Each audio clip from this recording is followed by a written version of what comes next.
నోహా ప్రతి సాయంత్రం ఆమె పాత లైబ్రరీలో కూర్చుని పుస్తకాలు చదువుతున్నప్పుడు ఒక మ్యాజిక్ పుస్తకం చూసింది.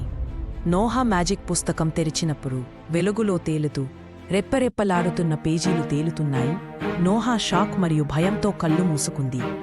నోహా కళ్ళు తెరిచినప్పుడు ఉదయపు వెలుగులలో కొండ మెరిసేనది. ఆమె లావెండర్ మరియు బంగారు ఆకాశం, వెండి ఆకులు కలిగిన చెట్లు మరియు మెరుస్తున్న కాంతి నదుల మాయా ప్రపంచంలో ఉంది. ఆమె మ్యాజిక్ పుస్తకాన్ని తెరిచినప్పుడు పుస్తకం నుండి ఒక యూనికార్న్ ఎగురుతోంది మరియు ఒక గుర్రం, పక్షులు మరియు ఇతర జంతువులు మాయా పుస్తకం నుండి బయటకు వస్తున్నాయి. నోహా యూనికార్న్ పక్కన నడుస్తూ ఎగురుతోంది మరియు గుర్రాలు, పక్షులు మరియు ఇతర జంతువులు గుండా వెళుతున్నాయి. ఆమె జంతువులతో నడుస్తూ ఉండగా ఒక చిన్న మాయా తలుపు తెరుచుకుంది. మాయా ప్రపంచం లోపల కొన్ని చిన్న చిన్న కుటీరాలు మరియు చిన్న చిన్న ప్రజలు నోహాకు చిరునవ్వుతో స్వాగతం పలుకుతారు. నోహా అకస్మాత్తుగా ప్రపంచం చీకటిగా మారింది.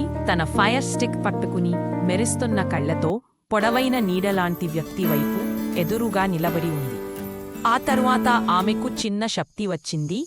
నీడలను తరిమివేస్తూ గాలిలో మెరుస్తున్న బంగారు పదాలను రాస్తుంది. ఆమె మినుగురు పురుగుల లాంటర్ల కింద మెరుస్తున్న మాయావస్త్రాన్ని ధరించింది.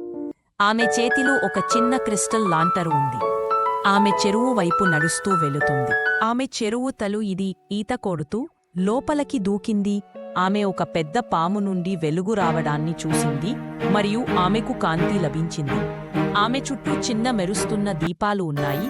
చేతిలో కాంతి వెదజల్లుతుంది. ఆమె వెలుగుతో బయటకు వచ్చింది. ఆ కాంతి మొత్తం మాయా ప్రపంచాన్ని వ్యాపించింది. అకస్మాత్తుగా ఒక దేవత కనిపించి నోహాను ఆశీర్వదించింది. ఆమె కళ్ళు తెరిచేసరికి ఆమె మళ్లీ లైబ్రరీలో ఉంది. ఆమె మాయా ప్రపంచ అనుభవాల కథను పెద్దలకు చెబుతుంది. ఆమె పక్కన మెరుస్తున్న పుస్తకం తెరిచి ఉంది. రాత్రిపూట మెరుస్తున్న దీపం కింద రాస్తూ ఉండగా బంగారు మెరుపులు ఆమె చుట్టూ